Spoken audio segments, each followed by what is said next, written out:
স্বাগতম প্রিয় দর্শক। আজকের এই ভিডিওতে আমরা আপনাদের জন্য নিয়ে এসেছি 2026 সালের কুম্ভ রাশির বার্ষিক রাশিফল। কি অপেক্ষা করছে কুম্ভ রাশির জাতকদের জন্য আগামী বছর? কোন দিক থেকে আপনার জীবন হতে পারে উন্নত এবং কোথায় হতে পারে কিছু চ্যালেঞ্জ? এই ভিডিওতে আমরা আলোচনা করব আপনার কেরিয়ার, প্রেম, স্বাস্থ্য এবং অন্যান্য গুরুত্বপূর্ণ বিষয়ে। 2026 সাল কুম্ভ রাশির জাতকদের জন্য পরিবর্তন, স্থির অগ্রগতি এবং আবেগীয় ভারসাম্যের বছর হতে চলেছে। শনি ও বৃহস্পতির গোচরের কারণে কেরিয়ার, অর্থ এবং সম্পর্কের ক্ষেত্রে মিশ্র প্রভাব দেখা যাবে। এই বছরটি শৃঙ্খলার গুরুত্ব শিখিয়ে দেবে এবং আত্মবিশ্বাসের সঙ্গে এগিয়ে যাওয়ার সুযোগ করে দেবে। কেরিয়ার, ব্যবসা। 2026 সাল আপনার কেরিয়ারের জন্য অগ্রগতি ও উন্নতির বার্তা নিয়ে আসছে। বছরের শুরুতে কাজের গতি কিছুটা মন্থর থাকলেও মার্চের পর বৃহস্পতি মার্গী হলে নতুন সুযোগের দরজা খুলবে। লগ্নে জন্মস্থ রাহুর প্রভাবে আপনার আচরণ কখনো কখনো অধৈর্য বা অনিশ্চিত মনে হতে পারে, যা সহকর্মীদের সাথে বিবাদ তৈরি করতে পারে। তাই ধৈর্য ও কৌশল বজায় রাখা জরুরি। 2 জুন থেকে 30 অক্টোবর পর্যন্ত বৃহস্পতির উচ্চস্থ অবস্থান চাকরিজীবী ও সেবামূলক পেশায় থাকা ব্যক্তিদের জন্য অত্যন্ত শুভ। এই সময়ে প্রতিযোগীদের পরাজিত করতে এবং অফিস পলিটিক্স জয় করতে সক্ষম হবেন। বছরের শুরুতে মকরে মঙ্গলের উচ্চস্থ অবস্থান বিদেশি যোগাযোগ বা মাল্টিন্যাশনাল কোম্পানিতে কাজের সুযোগ তৈরি করতে পারে। অর্থভাগ্য। আর্থিক দিক থেকে বছরটি স্থিতিশীলতা এবং ধীরে ধীরে উন্নতির ইঙ্গিত দেয়। বছরের শুরুতে বিনিয়োগে সতর্ক থাকুন এবং মার্চের পর আয়ের ধারা স্থিতিশীল হবে। জুন মাসে বৃহস্পতি কর্কটে প্রবেশ করলে পরিবার বা সম্পত্তি থেকে লাভের সম্ভাবনা রয়েছে। 27 জুলাই থেকে শনি বক্রী হলে খরচ নিয়ন্ত্রণে রাখা গুরুত্বপূর্ণ। শিক্ষা।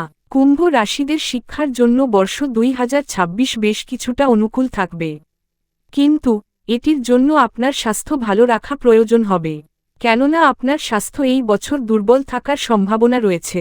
যদিও কুণ্ডলিতে দশা অনুকূল হওয়ার ফলে আপনার স্বাস্থ্য অনুকূল থাকবে, তবে শিক্ষার ব্যাপারে এই বর্ষ আপনার জন্য ভালো থাকবে। এই বছর বৃহস্পতি এবং বুধ উভয়ের আশীর্বাদ পাবেন, যা আপনাকে আপনার পড়াশোনায় সাফল্য অর্জনে সক্ষম করবে। স্বাস্থ্য।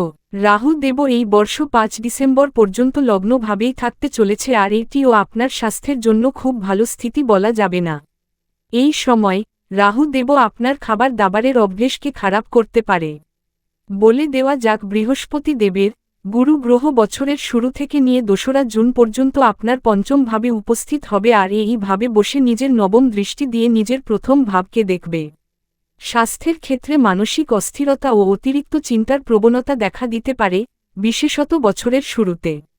ধ্যান ও নিয়মিত রুটিন বজায় রাখা প্রয়োজন। শনিদেবের প্রভাবে পুরনো রোগ আবার দেখা দিতে পারে, তাই সুষম খাদ্য এবং পর্যাপ্ত বিশ্রাম জরুরি। অক্টোবরে বৃহস্পতি সিংহ রাশিতে প্রবেশ করলে শারীরিক শক্তি বৃদ্ধি পাবে। সম্পর্ক ও পরিবার। পারিবারিক জীবন ভারসাম্যপূর্ণ থাকবে এবং জুন মাসে পরিবারে উষ্ণতা বৃদ্ধি পাবে। রাহু কেতুর প্রভাবে জীবনসঙ্গীর সাথে মতবিরোধ দেখা দিলেও ধৈর্য ও স্পষ্ট যোগাযোগের মাধ্যমে তা সমাধান করা সম্ভব। অক্টোবরের পর প্রেমজ জীবন আনন্দময় হয়ে উঠবে। প্রতিকার। মাথাতে নিয়মিত রূপে দুধের তিলক লাগান। শনি দেবতার পূজা করুন। কালো তিল বা সর্ষের তেল দান করুন। দরিদ্র বা অসহায় মানুষকে সাহায্য করুন। এই ছিল 2026 সালের কুম্ভ রাশির বার্ষিক রাশিফল। আশা করি এই ভিডিওটি আপনাদের সাহায্য করেছে আপনার ভবিষ্যৎ সম্পর্কে কিছু ধারণা পেতে। আমাদের চ্যানেলটি সাবস্ক্রাইব করতে ভুলবেন না এবং ভিডিওটি শেয়ার করুন। এই ভবিষ্যৎবাণীগুলি গ্রহ নক্ষত্রের সাধারণ গতির উপর ভিত্তি করে তৈরি। আপনার 2026 সাল সুখী, সফল এবং শান্তিপূর্ণ হোক। ধন্যবাদ, ভালো থাকুন।